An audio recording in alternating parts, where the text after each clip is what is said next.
Hello दोस्तों, स्वागत है आपका क्रेजी एग्जाम ट्रिक में। आज हम समझेंगे वैदिक काल के बारे में। तो दोस्तों, वीडियो पूरी लास्ट तक देखना। अगर वीडियो आपको अच्छी लगती है तो वीडियो को लाइक करें, चैनल को सब्सक्राइब करें और अपने दोस्तों में शेयर ज़रूर करें। देखिए वैदिक काल के बारे में, समझिए। वैदिक काल, वैदिक काल को दो भागों में विभाजित किया जाता है। वैदिक काल को दो भागों में विभाजित किया जाता है। एक होता है ऋग्वैदिक काल, एक होता है ऋग्वैदिक काल, एक होता है उत्तर वैदिक काल। उत्तर वैदिक काल, ठीक है।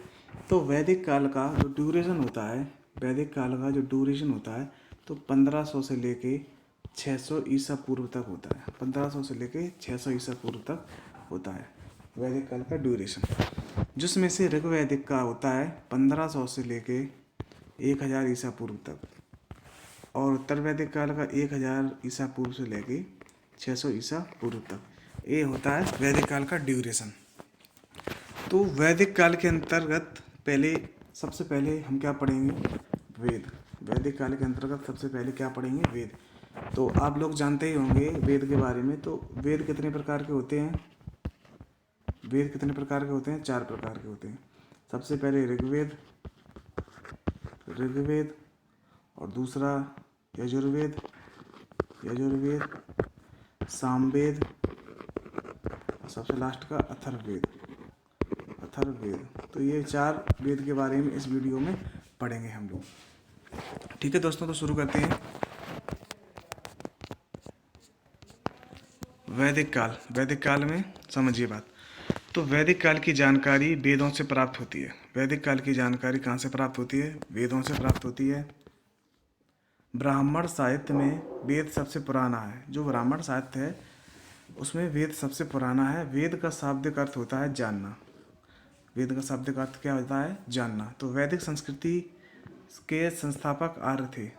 तो वैदिक संस्कृति के संस्थापक कौन थे? तो समझिए, आर्य शब्द संस्कृत भाषा से लिया गया है। तो आर्य शब्द जो है वो संस्कृत भाषा का शब्द है, जो भाषाई समूह का पर्याय होने के साथ साथ श्रेष्ठ, अभिजात्य, स्वतंत्र स्थिति को दर्शाता है।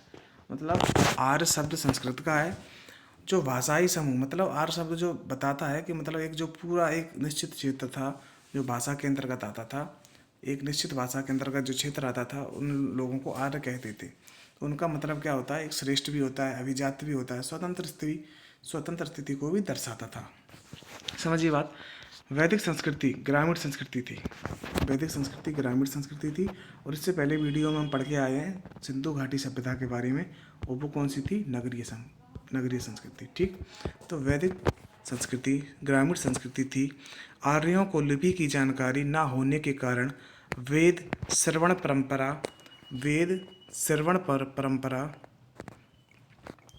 द्वारा पीढ़ी दर पीढ़ी पहुंचाए गए, मतलब सुनाए गए, लोगों को सुनाए गए पीढ़ी दर पीढ़ी।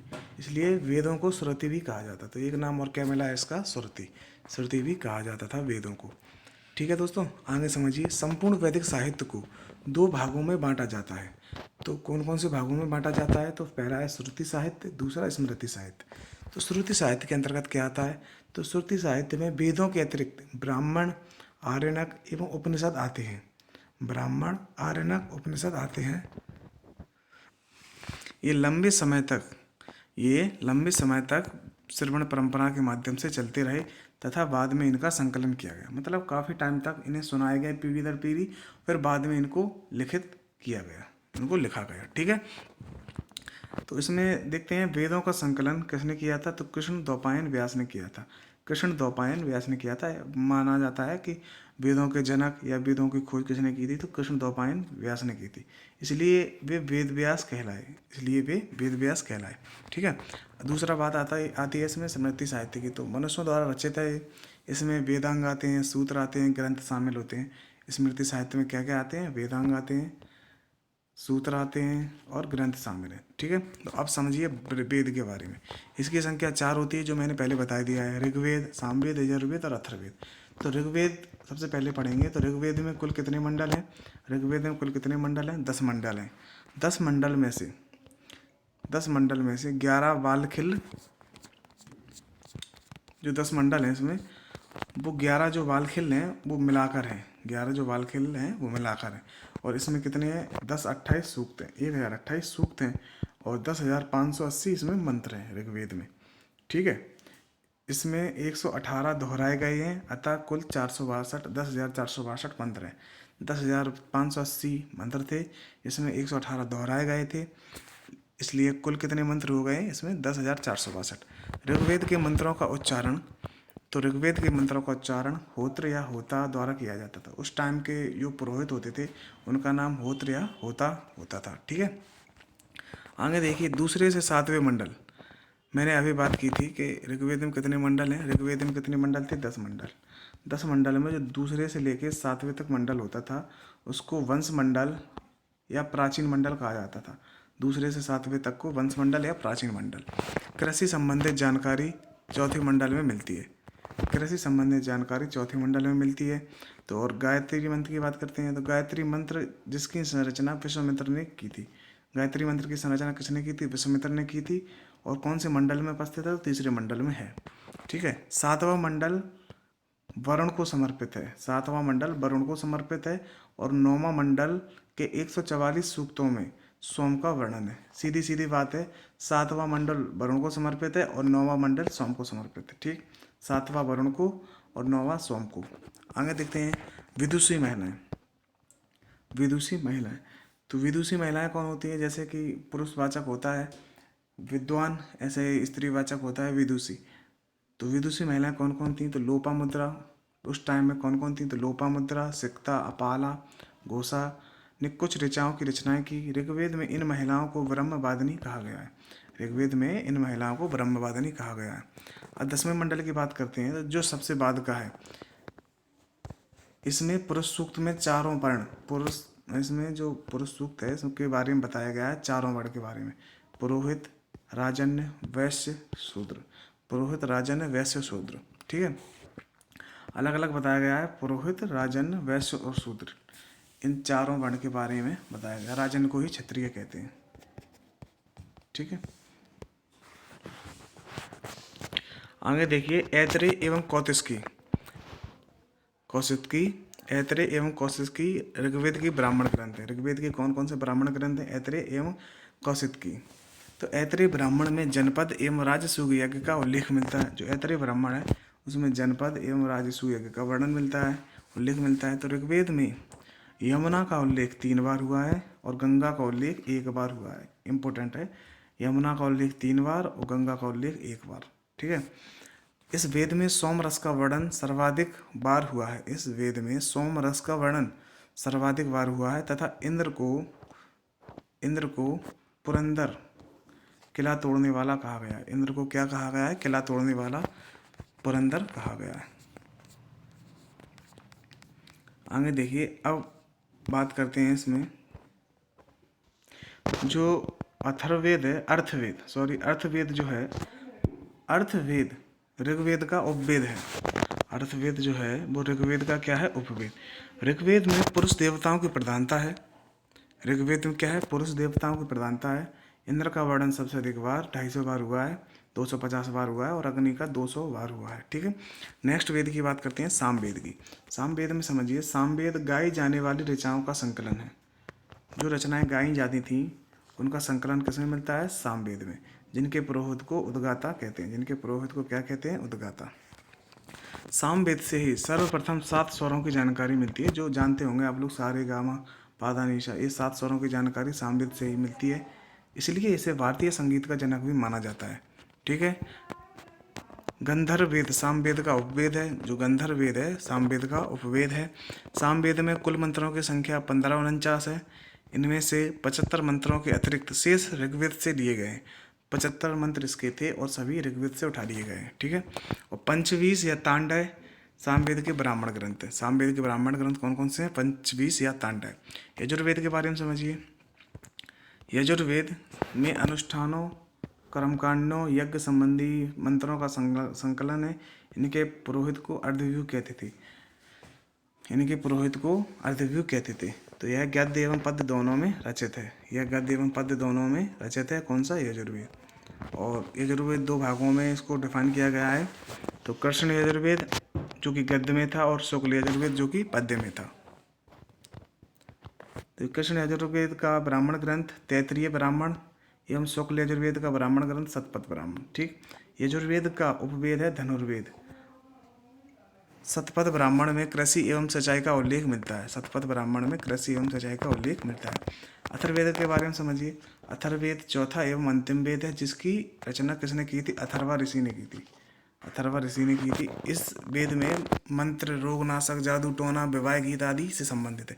मतलब इसमें इसी के बारे में मिलता है, जादू टोना, मंत्र वगैरह। इसका उपवेद आयुर्वेद है। अथर्ववेद का कोई आर्यनक ग्रंथ नहीं है। आर्यनक के बारे में समझिए। आर्यनक क्या होता था? आर्यनक जंगल में लिखे जाते थे, जंगल में लिखे जाते थे, वो होते थे आर्यनक। तो अथर्ववेद का कोई आर्यनक ग्रंथ नहीं है। अथर्ववेद में ही गोत्र शब्द का उल्लेख सर्वप्रथम बार हुआ है। गोत्र का उल्लेख सबसे पहले कहाँ हुआ? अथर्ववेद में। अथर्ववेद के पुरोहित को ब्रह्म या ब्रह्मा कहते थे। ठीक है। वेद में सभा और समिति को प्रजापति की दो पुत्रियां कहा गया है। सभा और समिति को प्रजापति की दो पुत्रियां कहा गया है। चांदी एवं गन्ने का सर्वप्रथम उल्लेख अथर्ववेद में ही मिलता है। अब इसमें एक बात और समझ लीजिए। देखिए, ऋग्वेद के पुरोहित होत, ऋग्वेद का उपवेद अर्थवेद और ब्राह्मण है ऐत्रेय और कौतिकी। इसको आपको याद करना नहीं है, उपनिषद को, ये ज़्यादा नहीं आता है, इम्पोर्टेंट नहीं। इसमें मुंडक उपनिषद इम्पोर्टेंट है, मुंडक उपनिषद। ठीक है। तो सामवेद के कौन है? उद्गाता। और उपवेद कौन सा? गंधर्ववेद। और जैमिनी और तांडय इसके ब्राह्मण ग्रंथ हैं। यजुर्वेद का कौन से हैं? अर्धव्यू पुरोहित हैं। धनुर्वेद उपवेद है। शतपथ और तैत्तिरीय ब्राह्मण ग्रंथ हैं। ठीक है। और अथर्ववेद में कौन है? अथर्ववेद के ब्रह्मा है। और उपवेद कौन सा? आयुर्वेद। और ब्राह्मण कौन सा है ग्रंथ? गोपथ। और मुंडक उपनिषद उपनिषद है किसका? अथर्ववेद का। ठीक है। आर्यनक के बारे में समझिए। ऋषियों द्वारा जंगलों में की जाने वाली रचनाओं को आर्यनक कहते थे, जो मैंने अभी बताया था। ये दार्शनिक रहस्यों से परिपूर्ण है। दार्शनिक जो रहस्य होते थे उनसे परिपूर्ण होते थे। आर्यनक की संख्या कितनी है? 7 है। तथा ये ज्ञान मार्ग एवं कर्म मार्ग के बीच सेतु का कार्य करते हैं। ज्ञान और कर्म के बीच में सेतु का कार्य करते थे। इनके नाम ब्राह्मण ग्रंथों से जुड़े हुए हैं, जैसे ऐतरेय, बृहदारण्यक, कौतिकी, शतपथ। अथर्ववेद का अपना कोई आर्यनक ग्रंथ नहीं है, जो पहले भी बता चुका हूँ। ठीक है। उपनिषद के बारे में समझिए। उपनिषद वेदों का अंतिम भाग है, इसलिए इन्हें वेदांत भी कहते हैं। वेद प्लस अंत मतलब वेदांत भी कहते हैं इनको। उपनिषदों में हमें दार्शनिक चिंतन मिलते हैं। उपनिषदों की कुल संख्या 108 है। समझिए, आर्यनक कितने थे? 7। वेद कितने थे? 4। और उपनिषद कितने हैं? 108, जिनमें से 11 महत्वपूर्ण है। ठीक है। महत्वपूर्ण तो खैर सभी होते हैं। और मुंडक उपनिषद में सत्यमेव जयते शब्द लिया गया है। मुंडक उपनिषद से सत्यमेव जयते शब्द लिया गया है, जो कि अभी आदर्श वाक्य बना हुआ है भारत का। ईशोपनिषद में गीता का निष्काम कर्म का पहला वर्णन मिलता है। और नचिकेता यम का संवाद कठोपनिषद में मिलता है। जो यमराज का एक संवाद आता है वो कठोपनिषद में मिलता है। इसके बाद समझिए वैदिक वेदांग। वेदांग समझिए। वेदांग क्या होते थे? तो वैदिक मूल ग्रंथ का अर्थ समझाने के लिए, जो मूल ग्रंथ होते थे उनको अर्थ समझाने के लिए, ऐसे समझ लीजिए कि हिंदी में व्याकरण होती है, जिससे कि पता चलता है कि वाक्य में कौन सा संज्ञा प्रयोग हुई है, कौन सा विशेषण प्रयोग हुआ है, ऐसे बताया जाता था। इससे व्याकरण से पता चलता था कि शब्द में क्या क्या उपयोग हुआ है। ऐसे ही उस टाइम का जो अर्थ ग्रंथ थे उनमें वेदांग थे, उनसे पता चलता था कि इसमें क्या क्या क्या है और क्या क्या चीज़ की उपस्थिति है। तो वैदिक मूल ग्रंथ का अर्थ समझाने के लिए वेदांगों अर्थात वेद के अंगभूत शास्त्रों की रचना की गई। अब ये वेदांग कितने प्रकार के थे? वेदांग 6 प्रकार के थे। शिक्षा, कल्प, व्याकरण, निरूप, छंद और ज्योतिष। ठीक है। आगे देखिए स्मृति ग्रंथ। स्मृति ग्रंथ में समझिए, स्मृति ग्रंथ के अंतर्गत स्मृति, धर्मशास्त्र एवं पुराण आते हैं। कौन कौन आते हैं? स्मृति, धर्मशास्त्र एवं पुराण। ये हिंदू धर्म के कानूनी ग्रंथ भी कहे जाते हैं। कौन? स्मृति ग्रंथ। मनुस्मृति इसमें बहुत ज़्यादा इंपॉर्टेंट है, जो 200 ईसा पूर्व के समथिंग लिखी गई है। यह सबसे प्राचीन स्मृति ग्रंथ है। ठीक है। ये सबसे प्राचीन स्मृति ग्रंथ है और इसमें कुछ करना नहीं है। याज्ञवल्क्य की स्मृति समझिए, 100 ईसा पूर्व के समय में लिखी गई है। इसके भाष्यकार विज्ञानेश्वर, अपरार्क एवं विश्वरूप थे।